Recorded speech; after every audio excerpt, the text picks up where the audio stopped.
Let me see if it starts blinking. All right, there it goes. All right, we'll go ahead and get started. As you know, this will be our last class session of the semester. I'm not going to bring you back in August. That wouldn't be too smart to bring you back next week. So we're going to go ahead and finish up this week. So I'm going to cover 9 and 10. As I tell you every week, the things that the topics that we have are important. The reading is important. The activities on the discussion board are important. I don't mean to minimize those at all. My purpose in coming online with you every week, as I've told you 1,000 times, is to try to present things to you that you're going to experience when you get your first job. That's one of the things, that's the feedback. You know, I have a group of mine that all have jobs. I have over 100.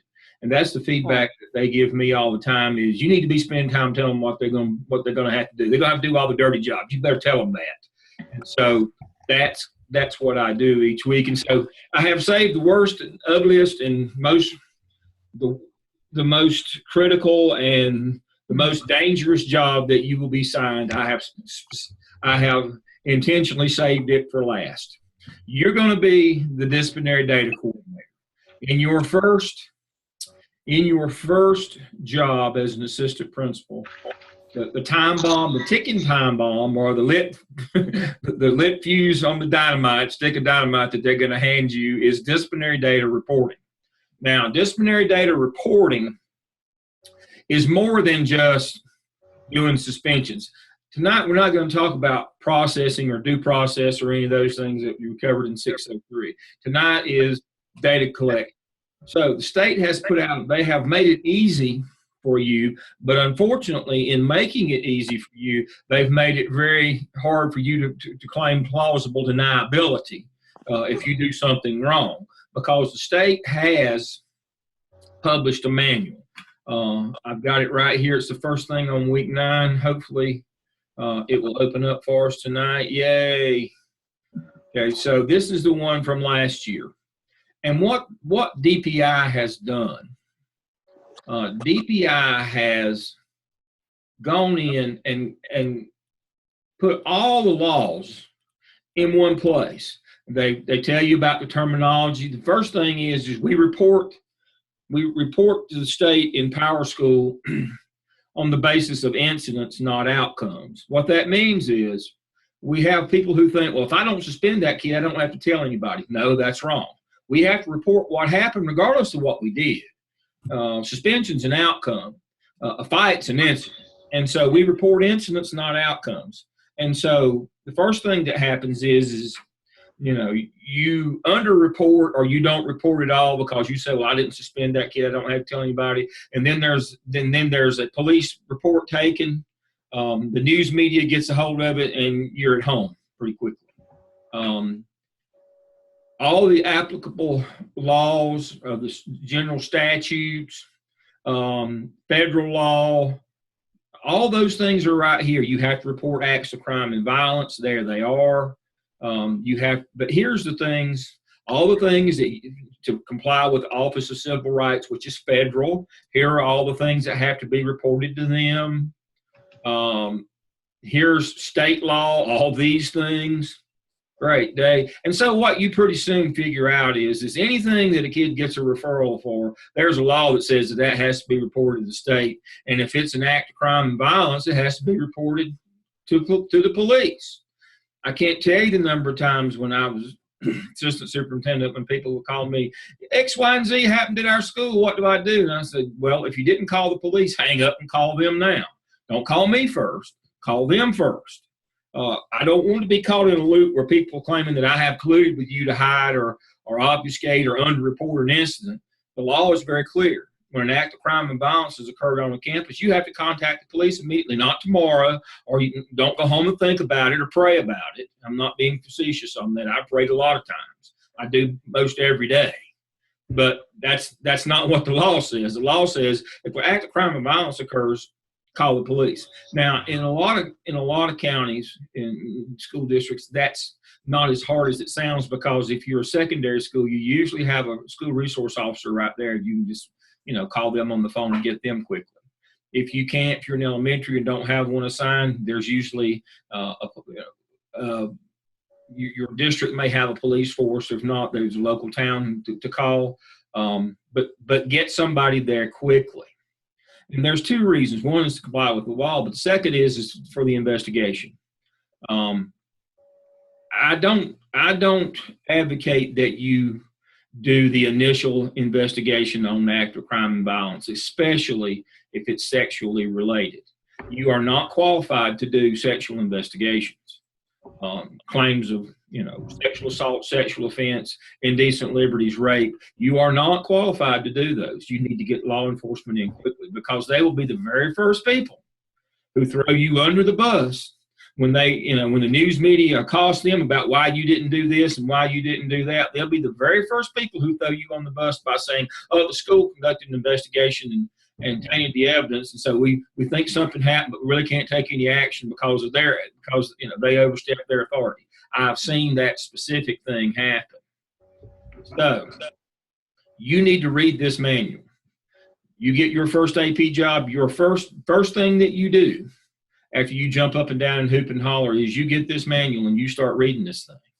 Because if you get this wrong, this is a going home offense, never to return if you get this stuff wrong. Now, you have all these laws in here, and so pretty much anything that happens, all of this stuff has to be reported, just on and on and on. It's public information. You have to get it in there. Each school should have at least one person responsible for documenting disciplinary acts and consequences, called the discipline data coordinator for the purposes of this discussion. Often an assistant principal, that's you. The state says it's you. Every school has to have one person that's designated. So by state law, that says you have to have one person who is designated the disciplinary data coordinator. Now, they may or may not, actually enter the data into the system, but they're responsible for it. And the coordinator should contact the LEA disciplinary data coordinator for guidance. That was me, unfortunately. That was my role in one of my central office jobs, assistant superintendent. That was one of my roles. I was the one that that they had to call when it was something they didn't know what to do with. But you better know, you better know who that person is and who to call. Again, you get this wrong, this is a terminal. This is a fatal mistake. And here's the one that gets you right here. Regardless of who determines the data to enter and who enters, the principal is ultimately responsible. And so it's a class 2 misdemeanor if you don't report or underreport. And so all the ins and outs, everything is in here. All the rules, scenarios, again, all the levels of consequences, and that should be your first clue that here are all the infractions that have to be reported.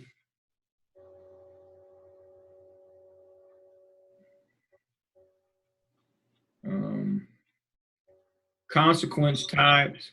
See, all these, again, we report incidents, not outcomes or consequences. And, when I've had people say, well, I didn't report that because I didn't suspend that kid. Well, then you didn't read the manual. I don't need you. You have to go home.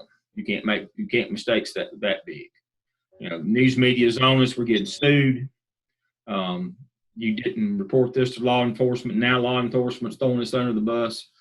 These things get away from you. In the era of social media, you don't have to work in Charlotte or Raleigh anymore, or Greensboro. Mm-hmm. You can be in Bertie County in the era of social media. If you get this wrong, somebody's coming after you. So here are all the different consequence types or outcomes. I mean, everything from conference with student to, suspension for 10 days and moving for an exclusion.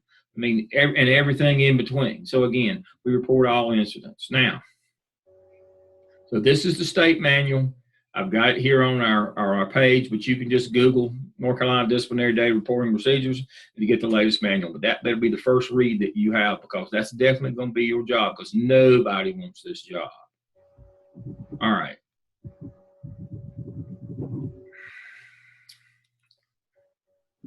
Some of the bigger districts, and here's the last one that I did before I retired. Some of the bigger districts will also, you can see how old it is from 2009.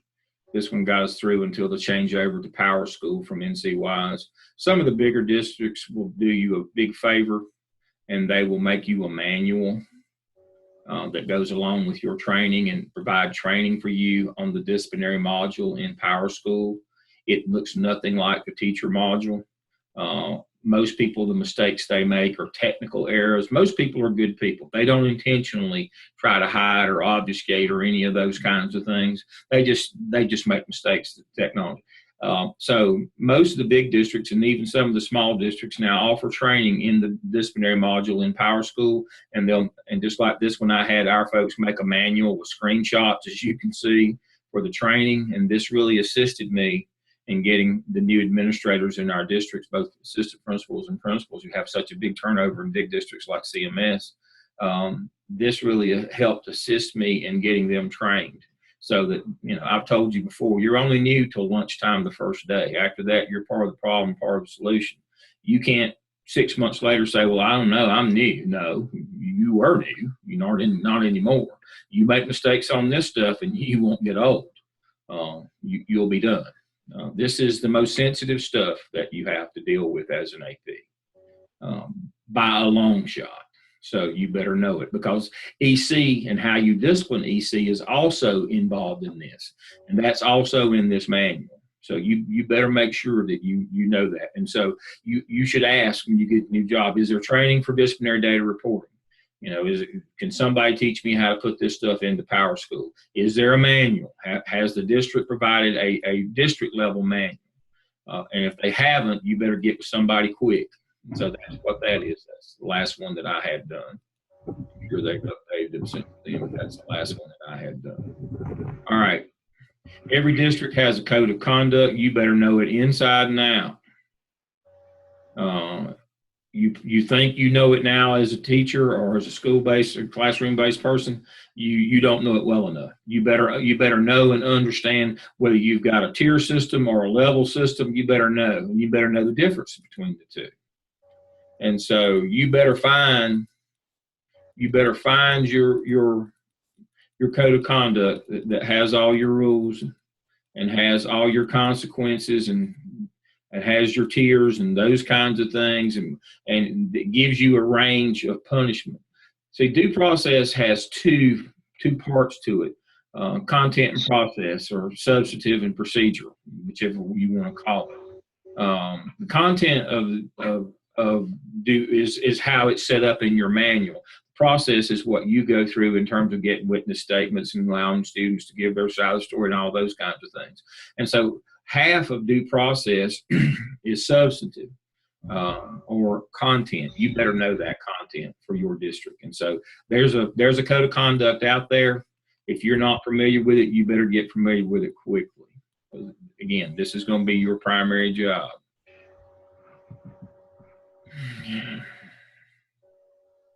And the last thing, I've got a conference presentation. I've got it pulled up here. I won't go into it. This is one I did for DPI. I was their keynote in 2011 in Greensboro. And the point of the story is this. I had a new AP who had been hired at high school, and she had come through an alternative route to licensure. She did not go through a program like you folks and did not do an internship.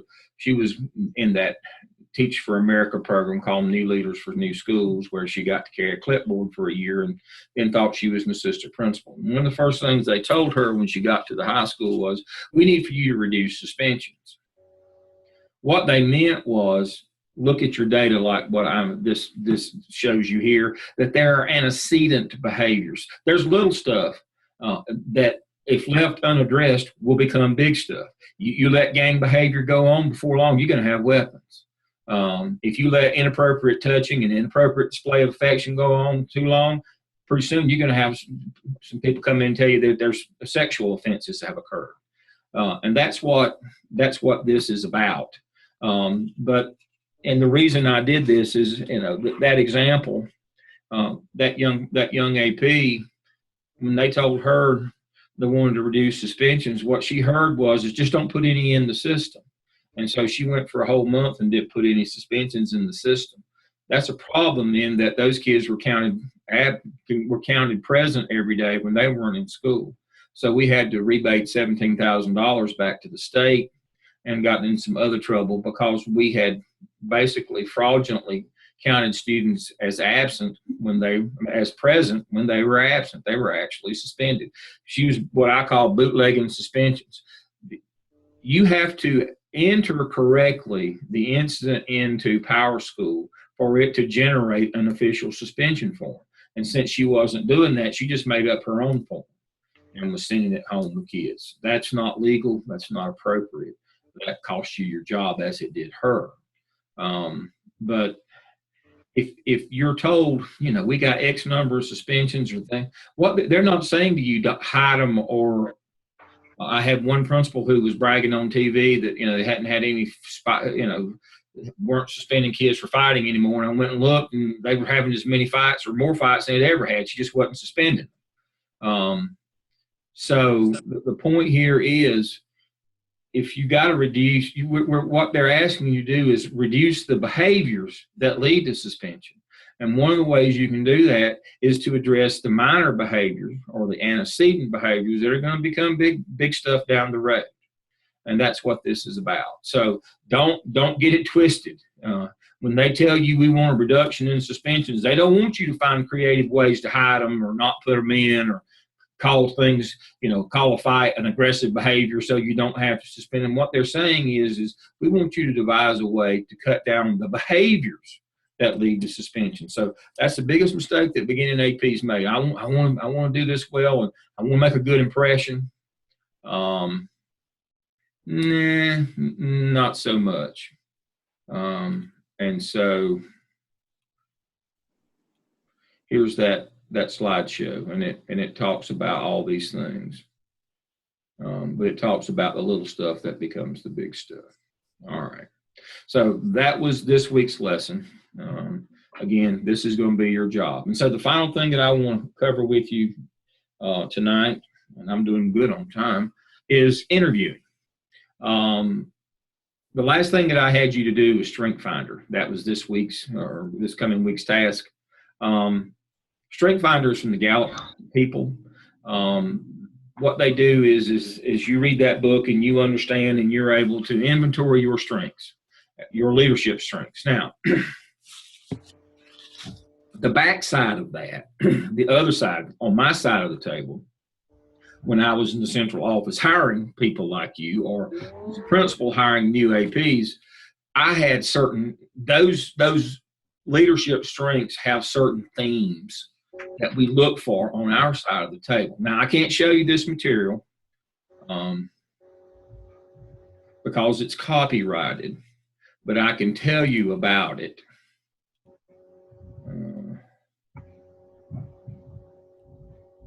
And so that's the first thing I have. That's the first thing I'm going to cover with you tonight, and then I'm going to get some of these general things. The first oral, has 60 questions. Some people do Gallup as there has to be some way to funnel down and kind of separate the wheat from the chaff in terms of AP position is posted and there's 60 applicants. We don't have the money to vet 60 applicants. We need to get it down to maybe 5 to 10. How do you do that? Well, you do it by using a process called Perceiver from Gallup, where you look for themes in people. What Gallup has determined is that we can tell who's going to be a successful school administrator or school leader by their dispositional themes that they have. If somebody asks you about your strengths and weaknesses, you should always make sure that your strengths are dispositional. I'm loyal. I'm on time. I'm responsible. I'm moral. I'm ethical. I'm collegial. I'm team player. All those things that are you. You're a fully formed adult. These are things that are not going to change. When they ask you what your weaknesses are, they should be things based in inexperience. Well, I haven't learned how to enter disciplinary data into Power School yet, or I haven't been certified to do teacher observations yet by the district. Those are things that can be remedied, and you tell them, I'm going to go get those things done immediately. Your weaknesses should be things that can be remedied. Don't say things like, I'm not a morning person. I was a principal at a four AA high school principal with 3,000 students. We started at 6:45 in the morning. You better hit the ground running. And I had people come in and say, "Oh, I'm not really a morning person." Well, I'm sorry. Just because you get the job, the school won't get any closer to your house, and the traffic won't get any better. We start at 6:45 every morning. I need you here then. The bell rings and we start class at 7 o'clock. We got to go. We get out at 2:15 though, but we got to go. I can't help you. I mean, if you're an adult and showed up to interview for a job and you can't be on time, probably not a lot I can do. So that's part of the themes that they're looking for. If they do a theme-based or a dispositional-based interview, to kind of cull out the herd, get it down to manageable numbers. And here are some of the kinds of questions. Let me speak to you about the themes that they're looking for. All right. So here are the 10 themes, and these correlate back to Strength Finder. Here are the 10 things that they're looking for: commitment, ego drive, achiever, developer, individualized perception, relator, stimulator, team, arranger, command, discipline, and concept. Those are the themes that correlate back to those strengths that you looked at in Strength Finder, and you can kind of do the match yourself. And so these are the kinds of questions you might be asked.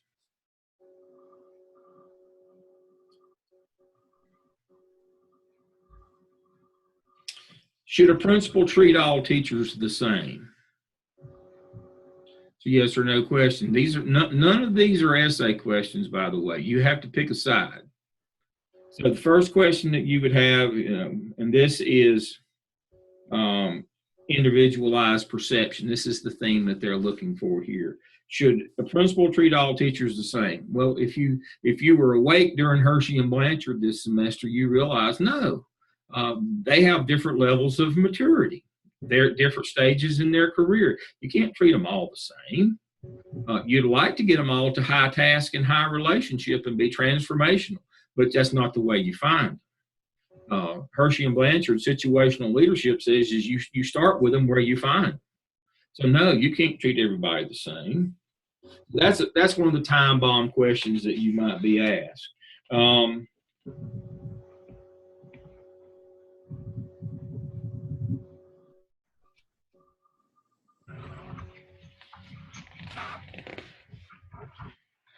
Do you want your teachers to know that they can call you anytime, day or night? And the answer to that question is yes, because you need to be a relator.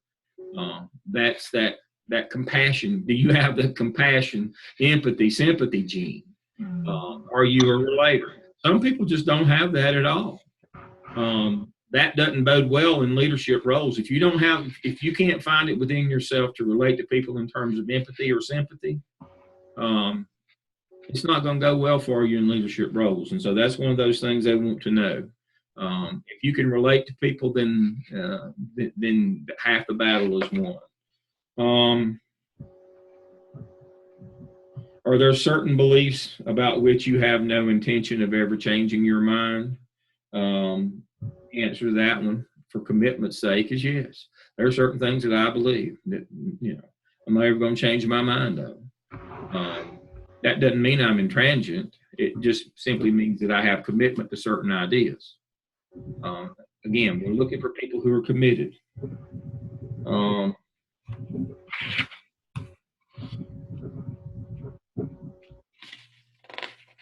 If the pay were the same, would you prefer being a teacher or a principal if the pay were the same?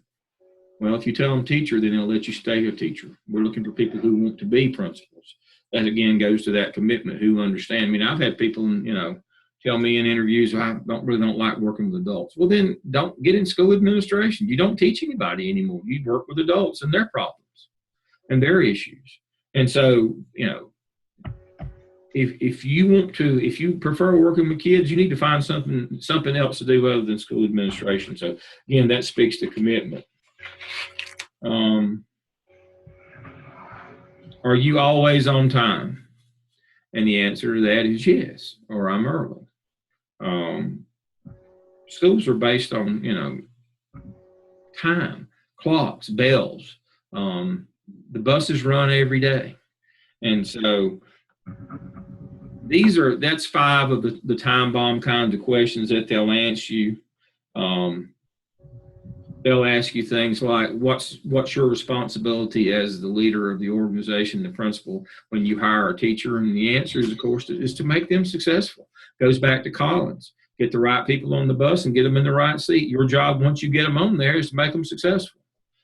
And so, again, here are the things that they're looking for: commitment, ego, drive, achiever, developer, individualized, perception, relator, stimulator, team, and arranger, command, discipline, and concept. These are pulled out of that strength finder that you're working in right now. This is the other side. This is like the teacher's copy of the textbook. It has the answers in the back. That's what I'm reading from right now. And so the Gallup organization gathered data for years and years and years. It takes a year. It took 1 year out of my life to be trained by Gallup. Rather intensive study to do this. But if you have an interview like this, understand that they're looking for themes, dispositional qualities that would lead you to be a great principal. The second round of interviews, if you make it through the first round, the second round is generally a group interview scenario. What I have here for you, and I won't go through all of them. Usually in that interview, you have what I call lay people. You have teachers, you have parents. If it's a secondary school, you may even have a student. You may have community members. You have people who are not school leader professionals. They may be professionals in their field, but they're not professionals in our field. And the problem that candidates have is relating to them in terms of when they ask questions, they use too many acronyms and jargon and leadership speak and leaving lay people confused. And so what I've done for you here is the kind of questions you might see. Describe what you perceive as your leadership style. Don't say situational or transformational or any of those. You would explain situational. And here are some of the high points of situational leadership and transformational. When they ask you how you would help a new teacher use data, instead of saying, instead of saying we'll work on it in PLCs, you would say what PLCs do. They do data analysis, and they develop teaching strategies based on the needs of students, and they plan collaboratively. That's a PLC. This is the layman's definition for a PLC. So that's what I've done for you here. All these questions that they would ask for you, instead of using a theorem or an author or refer to Dibbles or M-class or something, you have to explain it to them. And so when you get that audience, you can't just say Marzano. They don't know who Marzano is, so you have to say best practices, engagement. You have to spell out those things. And so that's what this is for. If you have a group interview that includes a large number of lay people, you need to be practiced in being able to communicate with them in lay people terms rather than our jargon that we use in the business. All right, so that's the second level interview. The third level interview is principal led. This is where you get your chance to use all your jargon. They want to know if you know all that good stuff, and so they'll ask you to tell us about your educational background, all those kinds of things, and they'll give you a few scenarios. But most importantly, what you got to be watching for, they're going to slip in that strength and weakness question. Again, your strengths are always dispositional. They're not going to change. Your weaknesses are always based on inexperience. Things you can change with experience, training, and that you're perfectly willing to go and do. Okay? Do you think social functions are important? Yes, we've already talked about that, about being a relator. You know, you have that empathy gene that some people don't have. So that's the third level interview. All right. Now, the fourth level interview is if you make it to the superintendent. Superintendent's not going to talk to you about bus duty or textbooks or entering data into NCY or Power School. Not going to do that. Superintendent's going to talk to you about big picture items. One in particular is going to talk to you about 21st century skills. Now, you say, well, that sounds awful simplistic. But he's not going to ask you to name the pieces of it and tell us about the little rainbow, that little cute rainbow, colored rainbow they got. What the superintendent's going to ask you is two things. How do you implement them, and what do they look like? You know, what does the finished product look like? Let me say that again. Superintendent's going to ask you two questions. I have done this. How do you implement 21st century skills? And what should we expect that the finished product, a graduating senior, look like if we have done our job with 21st century skills? That's pretty hard questions. Thankfully, I have the answers right here. I've got a really good document, 6 steps to implement them. Memorize those 6 steps. And the other is North Carolina Future Ready. That's North Carolina's vision of what a graduate should look like. This is the finished product. I'm sure you've seen this document before. Right there it is. This is what they're supposed to look like. If we've done our job, right there is what they're supposed to look like. And that's the questions you'll get from the superintendent. They don't do little picture, they only do big picture. Okay? So that is North Carolina Future Ready.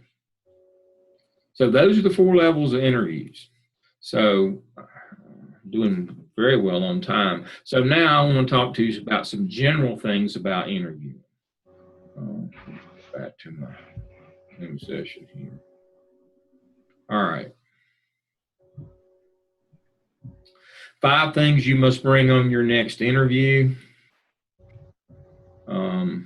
Let's see if I've got that right here. Here it is. All right.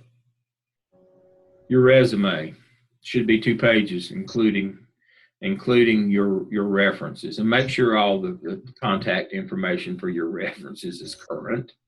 And now the 3rd page can be a cover page that is specific to that job or that school district.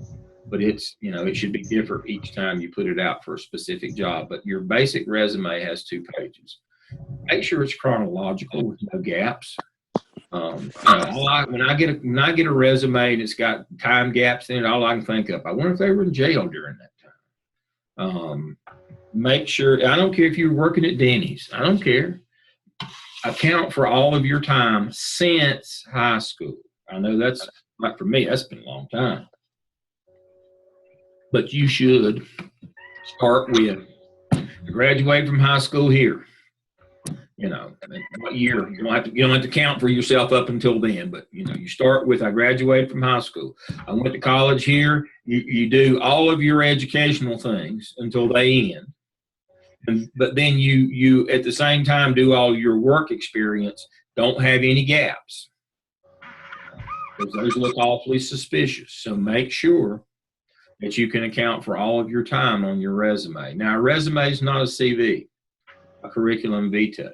My resume is 2 pages, just like yours. My CV is a little longer than that, but that's not what you're handing out. You're not handing out a CV, a curriculum vitae. You're handing out a resume, 2 pages, 1 page cover letter. So current resume, 2 pages cover letter. Your references should be on the back page. Now, portfolio. You're an administrator without portfolio. So I suggest doing a 2-page summary of your evidence artifact portfolio. And I've got an example right here.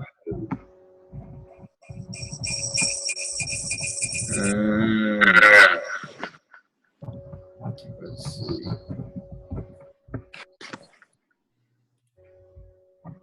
Here it is.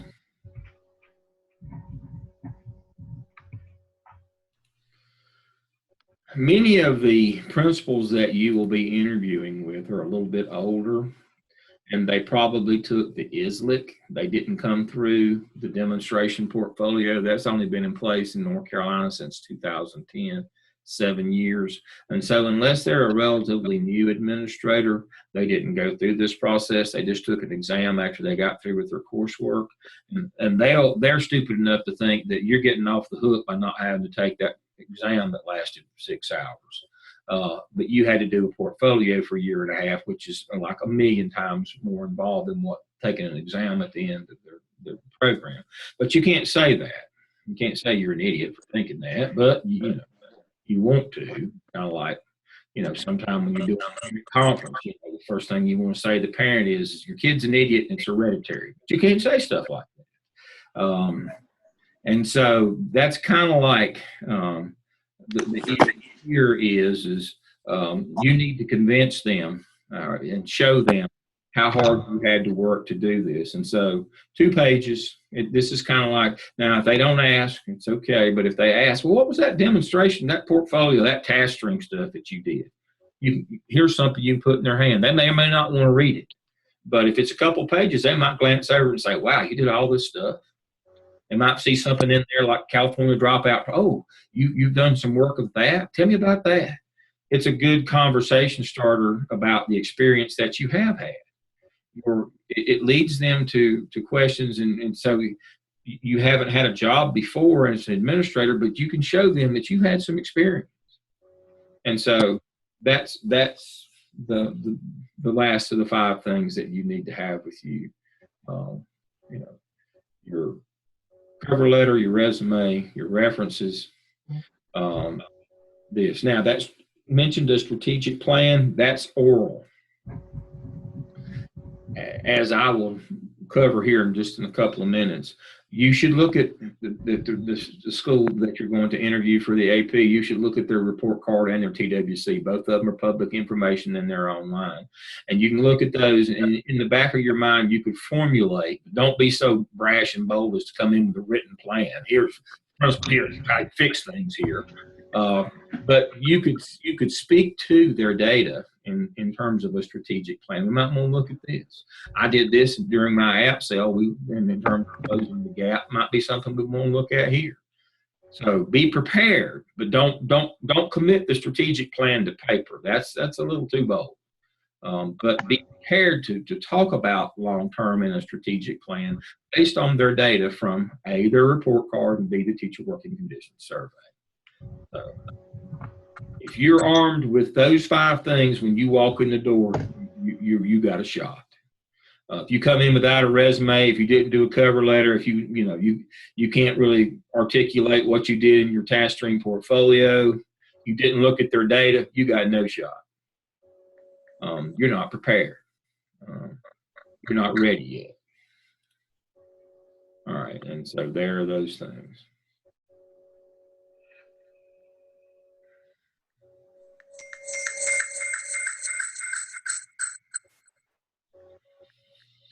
Okay. 5 questions you should never ask in a job interview.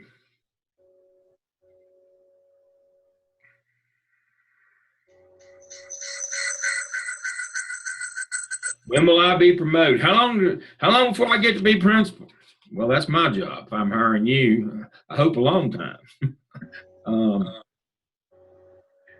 Salary. Don't enter a discussion about salary, longevity, pay scale, national boards, length of contract. If you're interested in that, make an appointment with human resources and go in and sit down and talk to them about those things. But the principal doesn't know the first thing in the world about that stuff. Or if they did, they're not allowed to comment on it. And so don't put them in that uncomfortable position. When can I expect a raise? Again, that goes back to that same thing. I have no idea. Don't come in talking about flex time already. Now, in the state of North Carolina, it's a right to work state. There is no such thing as flex time or comp time. There is none of that. You work and you work and don't come in expecting that the school is going to accommodate your schedule. I'll tell you a quick story on that. A lady got hired. I went to one of my schools visiting my interns, and I got there and I saw the new staff on the board, and it was September. I saw the new staff members, and there was a lady that I had known as a teacher in the district before I retired because I had worked with her mother in the central office. And I said, "Oh, I see you hired her." She said, "I've already let her go.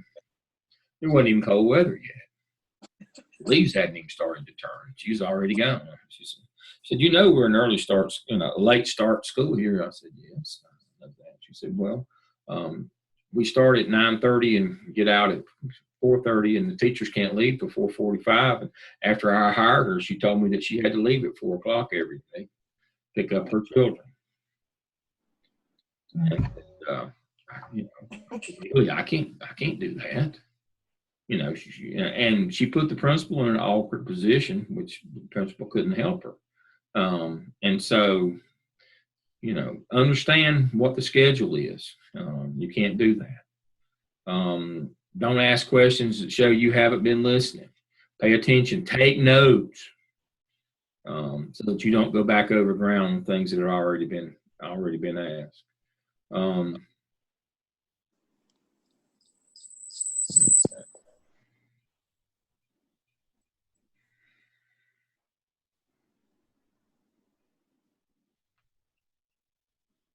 And here are my top 10.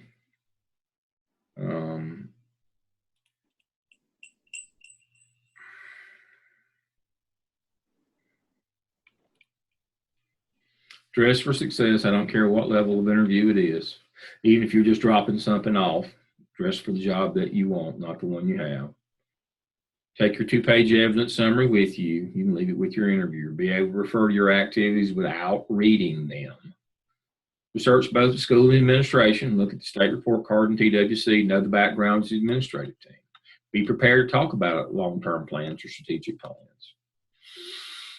Know what you don't know. EVOS, Power School, Power Source, RTI, PBIS, and Finance. Not from the teacher perspective, but from the administrator perspective. So if they ask you about those things, you say, I haven't been trained on that side yet, but I know I've got to do that immediately. If you can get somebody at your school to show you some of these things from the administrator portal, that would be a big help. But know what you don't know. Know that EVOS is more than what you see as a teacher.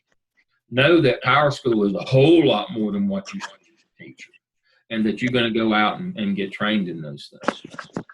Have a humorous anecdote about how you were able to turn a negative into a positive. That's kind of like that strength and weakness thing. They want people who can turn, tough situations into good things, lemons into lemonade. Be prepared to discuss hours and responsibilities honestly. Just like the lady who had to pick up her, she didn't tell the principal when she hired her she had to leave at 4 every day, and she wasn't allowed to leave until 5 because teachers couldn't leave before 4:45. And again, as I said earlier, the school won't get any closer because you get the job, and traffic won't get any better. You need to be honest with yourself. Know your strengths and weaknesses. Again, your strengths are always dispositional. They're embedded in you that won't change over time. Weaknesses are inexperience-based and can change and will change with time and experience and training. Don't discuss salary, experience steps, national board pay. Don't engage in gossip or negative talk. Principals have meetings about once a week. And then the last one, this is my pet peeve. Don't interview for a job that you wouldn't take just for the experience. It's not my job to get you experience in interviewing. See, what a lot of folks think is what I'll do is I'll go over here. Not too many people want that job. So maybe I can get an interview over there. I don't want it either. I wouldn't work in that slaughterhouse. But I'll get an interview over there and see what kind of questions they're asking. So when I go to the tough school where everybody wants to work, I'll already have a leg up. I'll know what questions they're going to ask me. No, don't do that. It's unprofessional. My job is to try to find the best person. I don't have time to give you experience in interviewing. That's not my role as a principal, or to tell you what questions that we're going to ask as principals in that particular district. It's pretty much the same script. That's insulting to do that. Word will get out and you won't get any job.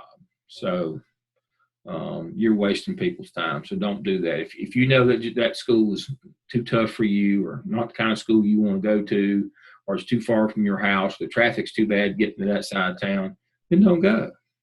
That's very simple. Now, my assumption is you're going to get a job. Here are 10 things that you better do at the first faculty meeting, or have done by the first faculty meeting, if you expect to be a successful administrator. Know everybody's name and what they do. Barring this, move around the room and have the staff introduce themselves. In case you got there too late or couldn't find an annual to memorize their names and what they do. Proximity and eye contact are important. Get an early win, present something positive to the staff that you have done by the first staff meeting. You should have done something as a win that would make a difference to them. It don't have to be a big thing, but the notion here is if the first 2 or 3 things you do, you're a failure at, you're always going to be a failure. And if you ever do, have a success, it was just luck, blind hog finding an acorn kind of thing. So you want an early win. It doesn't have to be a big thing, but you want an early win. Give the staff an overview of who you are and your professional experience. I said overview. Again, it's kind of like, not your CV, just your resume, a quick and dirty. Volunteer for something nobody else wants to do as I do, and lend a hand. You may have to do it for the whole year, but you need to do something unpopular, not something that makes you unpopular. Present the opening of the school plan and be conversant. See if you can get the principal to let you present the opening of the school plan. You need to condition people to believe that you're already a part of them. You're part of the solution, not part of the problem. You've been there, a week or 2 or 3. You're one of us now. You're not just going to be new and be on the outside and standing around looking. You're willing to get in there and lend a hand. Smile and laugh at the appropriate times. You'd be surprised how important that is. Ask questions and take notes so you can follow up on requests.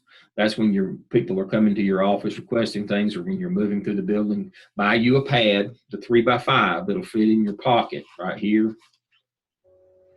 Example, where you can take down and jot down notes real quick, and follow up on those things. You'll forget because sometimes you sleep, but if you'll write them down, you'll have a better chance of getting them done. Recognize somebody or something or someone for something positive you've seen, and be specific. Don't just do something general. Boy, I really like that bulletin board down in the 6th grade hallway. Well, that's because, be more specific than that in terms of something you've seen that's a little more in depth than just they made a pretty bulletin board. That's kind of shallow. But recognize something, pay attention. Find something that somebody's done good and recognize them for that. Don't complain or seem worried about being ready for the opening of school. Kids will show up and school will open whether you're ready or not. They do every year. The kids show up on the 25th of August. It's the damnedest thing. Those yellow school buses roll right up and parents come in, and the next thing you know, you're having school again. It's going to happen. If you're panicking, if you're Barney Fife and you're panicking, you'll never overcome that. You just won't. And then lastly, which is the corollary to that, is don't tell anybody or mention how busy you are or how hard you're working. That's the expectation for everybody. You chose to be a school administrator. Longer hours, more work to do, more difficult work to do. Don't complain about it.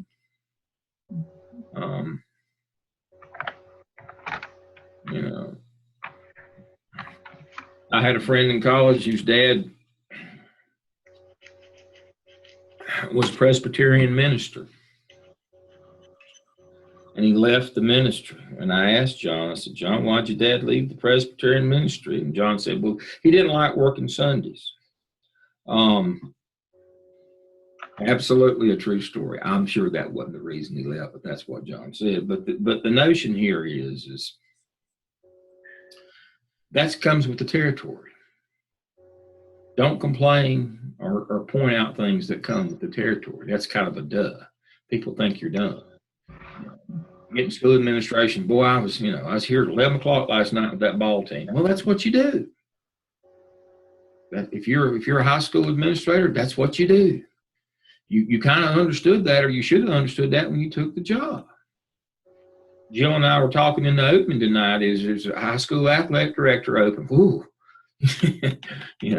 that's tremendously long hours, aggravating stuff. If you're applying for that job and you get that job, the worst thing you could do is immediately start complaining about how tough it is and the hours of that job. Well, you do that to start with. So these are things that you should do by or have done by the first faculty meeting if you're going to be successful. Now you notice I don't have training in here. This is the first faculty meeting during the work days. You're going to get, the training will occur and all those kind of technical things will happen shortly after that. These are all dispositional things that show that you're a relator, that you're a team person, that you're a arranger, command, responsibility, all those themes are displayed by these kinds of activities. See, students ask me for years, well, here's all these things that they're trying to find out. What can I do to make sure that everybody knows that I'm doing? What are these things? What would I do to show that I had these things? This list right here. If you do these things, these display those themes that show you that you have the potential for greatness. And that's what it's all about. There is a couple of more types of interviews that are becoming popular at some point in the process. Usually at the first round, and rather than doing a relator or perceiver type interview, as I went over from Gallup tonight, there is an alternative type now. It's basically a reasoning exercise. They want to see how well you can reason. You get 21 emails, I get 45 a day. This guy only got 21. He had an easy day. They have you work through these. Now, the trick on this one, the time bomb on this one, is they have you categorize each of those emails as urgent, important, not urgent, but important, urgent, but not important, and not urgent, not important. There's no such thing as something that's urgent and not important, quadrant 3. So if you put any of the 21 in that quadrant, that disqualifies you. You're not a rational thinker. There's a couple of, they throw you a couple curves in here. A reporter wants to come and do interviews with you and students, and you can't do that. You got to refer those to public information. You don't allow press access to children because of FERPA laws, federal privacy laws. And there's some other things in here, but they'll give you a reasoning activity like this rather than a perceiver activity. Not as many are using this, but some are moving over into these. This is kind of for places that have an applicant pool before you get to the actual first round of interviews.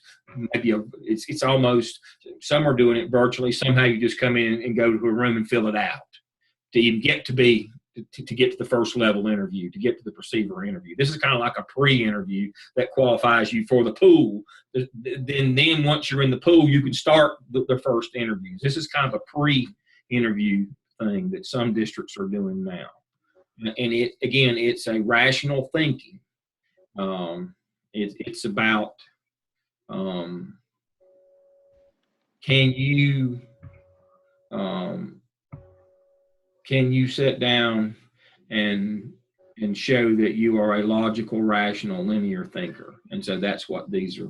They give you one of these. The last would be a data interview. Again, data interviews are only pre-interview kinds of things. Again, to get you in the pool, they'll give you a piece of data and say, analyze this data and tell us what you would do, kind of thing. You've been through that before. As long as you understand data, you'll be fine on that one. The trick on that one generally is they'll give you subgroups. Which of these would you address first?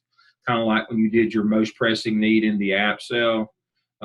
Always look for the biggest gap in the biggest group. Don't ever pick EC kids, or don't pick LEP kids as the group you want to address. You can't change their curricula. They're on IEPs and PEPs. You know that. we can't target them, and usually they're small groups in schools anyway. Look at gap times number. How much that subgroup, how big the gap is between them and your overall school, and how many of them there are. Sometimes you'll have small groups of 3 or 4 that have a big gap, but you'll have a large group that of several hundred that the gap might not be as big, but it would be a whole lot more advantageous to move all that subgroup. As we move into growth model accountability, we're trying to move all of them, but there's certain things that we can do for subgroups still. So when you're looking at subgroups, always remember, don't pick LEP and don't pick EC. You can't change their curricula, and always think gap times number, how many students are in that particular group, and that will help you through any of those kinds of pre-interviews that you might get yourself into. Let me quickly.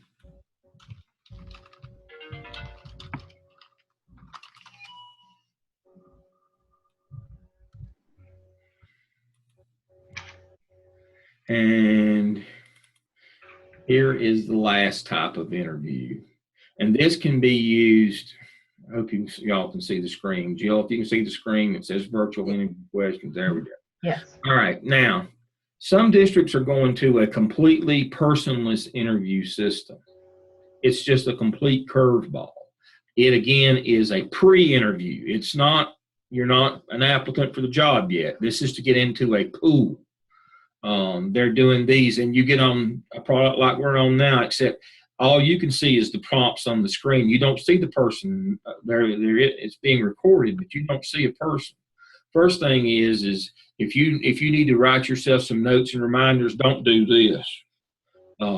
Chrissy had a good idea that did this one. Stick you some Post-it notes around your screen so that you're looking at your screen the whole time and not looking down. If you look down, they think you're reading, and that just pretty much disqualifies you. You're supposed to be able to answer the questions without having to get notes or whatever. But if you need some notes, some things to remind you, stick them around your screen. What past experiences have you had that qualify for this position? That's straight out of the principal interview. We've already talked about that. Time you were under pressure, you had a bad situation, you made it good. These are the same kinds of things that the questions that you've seen before. The trick on this is, and they'll give you some data, and they'll give you some scenarios. These are the same things. This is kind of picking and choosing from some of the other interview types. The main thing on this is, are you telegenic? Are you photogenic? Can you concentrate? How fast it takes you? If you have to sit and think 8 or 10 minutes after you read the question, do your lips move when you read? They're looking for your body language. They're looking at you. And these are simple questions, but they're just trying to get a look at you and see how you're looking. The questions are not hard. These are kind of throwaway questions. But the thing that they're looking for is that you're not looking down, you're not reading something, you're not talking to somebody, that you are focused, that you're not answering your phone, you're not doing all those things that you're not supposed to do. They're looking to see discipline, dedication, command. They're looking they're looking for all those things, they're looking at you. These interviews are not so much about the questions, but about you. And you need to understand that. And so, again, these are the last 3 that I've talked about are pre-interview kind of things to get into an applicant pool to start you on the 4 types of interviews. These are kind of pre-interview things. Your district may or may not have these, and that's why I kind of cover them last if I have time. Is a lot of districts just start you out with the first level interview. Mm-hmm. But some of the bigger districts are going to pool type situations now, where there's not really a job. You just have to apply to get in the pool, and this is one of the filters that keep the things out of the pool that we don't want. And so again, the virtual interview, where they're just really looking at you and your body language, are you doing the right things? The reasoning interview to make sure that that you're that you've got good sense, and they're not really hard things. And then, or the in-basket activity, which is a reasoning, rational, the virtual, and then what was the other one that we did? Oh, the data interview, where they give you data, or they may put data with the virtual like they do. This district does virtual and data in the same one. And again, you're looking at subgroups. Remember, it's gap times number. Don't pick EC and don't pick LEP. You can't change their curriculum, so you can't put learning programs in for them. So if you'll kind of remember these things, all these materials except for the Gallup, which is copyrighted, but you do have Strength Finder, and it's the same thing. It's just I have the kind of the answer key. But if you look at these interviews, you'll be prepared. Know what you're walking into when you walk in. Be prepared. Don't just show up and think that people are going to know innately that you're wonderful. You've got to be prepared. The preparation is the most important part in the interviewing process, is to be prepared when you walk in. And if you do, you'll be successful. We've had a lot of folks. I've had a lot of interns and a lot of students who've gotten jobs. I don't know. It might have been in spite of me rather than because of me and this process that we've gone through tonight. In face-to-face sessions, sometimes we've spent 4 hours on this kind of thing. But you can spend time on your own with these things and get yourself familiar. You'll begin to see what they're looking for. It will become, the more you spend time with these things, you'll begin to see, oh, this is what they want to know. It's not about you making up answers or just telling them what they want. But you'll begin to understand what part of you that they're trying to determine if it's there or not. And it should be there. So you should be in good shape. I see my time is up. I have enjoyed our time together this semester. I hope that these sessions will stand you in good stead when you get that first AP job. You can always call me on my cell. You can email me. I'll answer questions at any time. Good luck to all of you. I'm sure I will see some of you in a couple of weeks at graduation. And I will be in the processional, and then we'll go to Tucker for the reception afterward, and I will be there to take pictures and kiss babies and do all those politician things, and I'll see you there. Y'all all have a good week. I've enjoyed it. Thank you. Thank you, Dr. Lim. Appreciate your knowledge. Thank you.